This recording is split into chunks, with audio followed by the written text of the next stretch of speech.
പ്രഭാഷകൻ 28 അധ്യായം. തെറ്റുകൾ ക്ഷമിക്കുക. പ്രതികാരം ചെയ്യുന്നവനോട് കർത്താവ് പ്രതികാരം ചെയ്യും, അവിടുന്ന് അവന്റെ പാപം മറക്കുകയില്ല. അയൽക്കാരന്റെ തിന്മകൾ ക്ഷമിച്ചാൽ നീ പ്രാർത്ഥിക്കുമ്പോൾ നിന്റെ പാപങ്ങളും ക്ഷമിക്കപ്പെടും. അയൽക്കാരനോട് പകവച്ച് പുലർത്തുന്നവൻ കർത്താവിൽ നിന്നു കരുണ പ്രതീക്ഷിക്കാമോ? തന്നെപ്പോലെയുള്ളവനോട് കരുണ കാണിക്കാത്തവൻ പാപമോചനത്തിനു വേണ്ടി പ്രാർത്ഥിക്കുന്നതെങ്ങനെ? മർത്യൻ വിദ്വേഷം വച്ചുകൊണ്ടിരിക്കുന്നെങ്കിൽ അവന്റെ പാപങ്ങൾക്ക് ആര് പരിഹാരം ചെയ്യും? ജീവിതാന്തം ഓർത്ത് ശത്രുത അവസാനിപ്പിക്കുക, നാശത്തെയും മരണത്തെയും ഓർത്ത് കൽപ്പനകൾ പാലിക്കുക.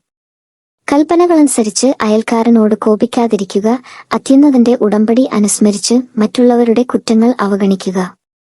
കലഹത്തിൽ നിന്നൊഴിഞ്ഞാൽ പാപങ്ങൾ കുറയും, കോപിഷ്ഠൻ കലഹം ജ്വലിപ്പിക്കുന്നു. ദുഷ്ടൻ സ്നേഹിതനെ ദ്രോഹിക്കുകയും സമാധാനത്തിൽ കഴിയുന്നവരുടെ ഇടയിൽ ശത്രുത ഉളവാക്കുകയും ചെയ്യുന്നു.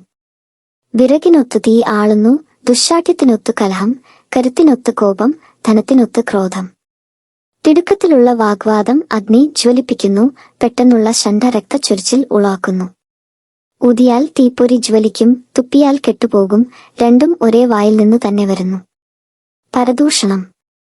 പരദൂഷകനും ഏഷണിക്കാരനും ശപിക്കപ്പെട്ടവർ. സമാധാനത്തിൽ കഴിഞ്ഞിരുന്ന അനേകരെ അവർ നശിപ്പിച്ചിട്ടുണ്ട്. അപവാദം അനേകരെ തകർക്കുകയും ദേശാന്തരങ്ങളിലേക്ക് ചിതറിക്കുകയും ചെയ്തിട്ടുണ്ട്. അത് പ്രബലനഗരങ്ങളെ നശിപ്പിക്കുകയും ഉന്നതന്മാരുടെ ഭവനങ്ങൾ തട്ടിമറിക്കുകയും ചെയ്തിട്ടുണ്ട്. അപവാദം ധീരവനിതകളുടെ ബന്ധം വിച്ഛേദിക്കുകയും അവർക്ക് അധ്വാനഫലം നിഷേധിക്കുകയും ചെയ്തിട്ടുണ്ട്. അപവാദത്തിന് ചെവി കൊടുക്കുന്നവൻ സ്വസ്ഥത അനുഭവിക്കുകയോ സമാധാനത്തിൽ കഴിയുകയോ ചെയ്യുകയില്ല. ചാട്ടകൊണ്ട് അടിച്ചാൽ തിണർപ്പുണ്ടാകും, നാവുകൊണ്ട് പ്രഹരിച്ചാൽ അസ്ഥികൾ തകരും. വാൾത്തല അനേകരെ വീഴ്ത്തിയിട്ടുണ്ട്, നാവുകൊണ്ട് വീഴ്ത്തപ്പെട്ടവർ അതിൽ ഏറെയാണ്. അപവാദം ഏൽക്കാത്തവരും അതിന്റെ കോപത്തിന് ഇരയാകാത്തവരും അതിന്റെ നുകം വഹിക്കാത്തവരും അതിന്റെ ചങ്ങല വീഴാത്തവരും ഭാഗ്യവാന്മാർ. അതിന്റെ നുകം ഇരുമ്പും ചങ്ങല പിച്ചളയും ആണ്. അത് വരുത്തുന്ന മരണം ദുർമരണമാണ്, പാതാളമാണ് അതിനേക്കാൾ അഭികാമ്യം. ദൈവഭക്തന്റെ മേൽ അതിന് അധികാരമില്ല, അവൻ അതിന്റെ അഗ്നിയിൽ ദഹിക്കുകയുമില്ല. കർത്താവിനെ പരിത്യജിക്കുന്നവർ അതിന്റെ പിടിയിൽ അമരും, അത് അവരുടെ ഇടയിൽ കത്തി ജ്വലിക്കും, കെടുത്താൻ കഴിയുകയില്ല. സിംഹത്തെപ്പോലെ അത് അവരുടെ മേൽ ചാടി വീഴും, പുലിയെപ്പോലെ അത് അവരെ ചീന്തിക്കളയും.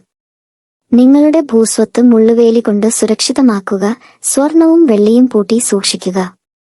വാക്ക് അളന്നു തൂക്കി ഉപയോഗിക്കുക, വായ്ക്ക് വാതിലും പൂട്ടും നിർമ്മിക്കുക.